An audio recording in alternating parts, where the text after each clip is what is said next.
And he's written this. He says, I never failed. I only learned what not to do.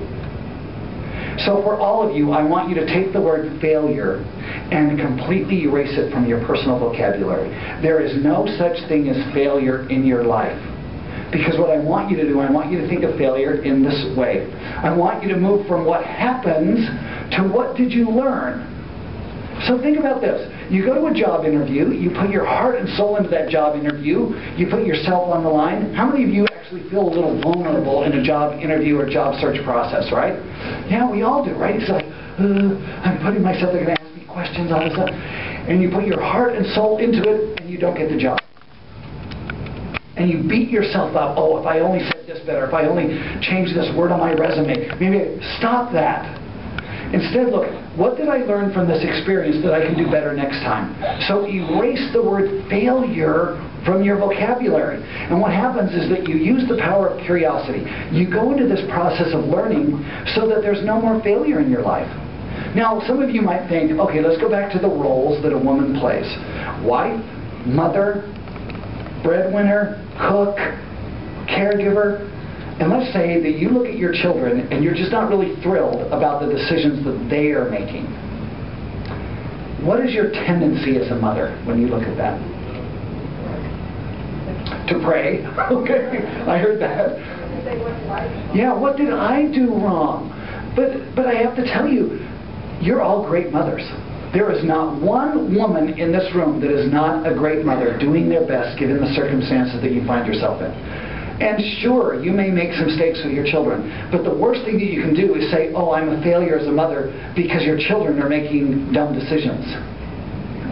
Especially your adult children. Right? Even though you have taught them well, they're still going to make their own decisions.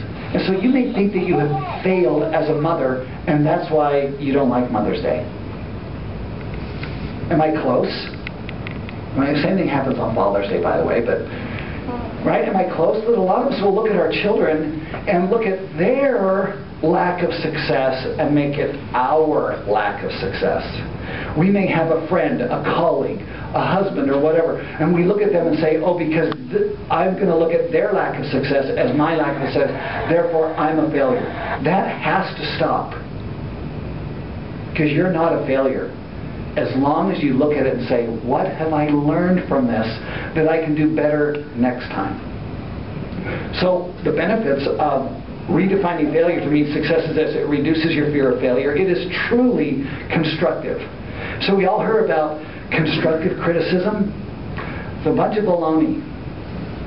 There is no criticism that's constructive.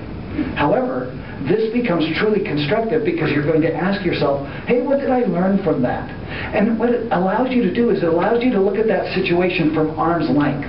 So you're not emotionally engaged. You separate yourself a little bit and say, what did I learn? And then you can improve, right? Increase coping skills, and it truly builds relationships. So these things become really important on how you can actually grow your self-worth. And I talked about the dangers of low self-worth. Let me talk about the benefits of high self-worth. You actually become optimistic.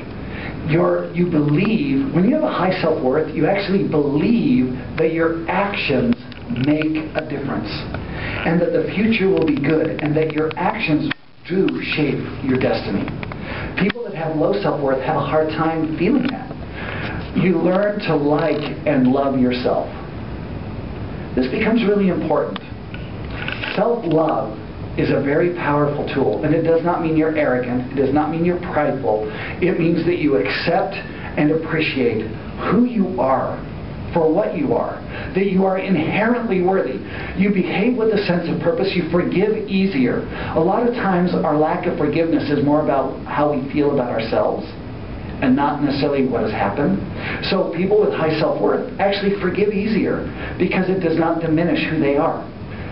You cope and handle change better because you know that your actions shape your destiny.